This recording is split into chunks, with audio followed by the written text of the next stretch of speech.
কাগজেৰে পঢ়া হলে এটি ঘৰ সাজিবলে কিমান বাৰু আনৰে মনৰ কথা আগে জনা হলে নাভাগে কাৰোৰে অন্তৰ কাগজেৰে পঢ়া হলে এটি ঘৰ সাজিবলে কিমান বাৰু আনৰে মনৰ কথা আগে জনা হলে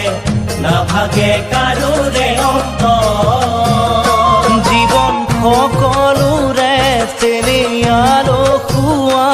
নিবিচাৰে কোনেও দুখৰ গধুৰ বোজা জীৱন সকলোৰে তেনেকুৱা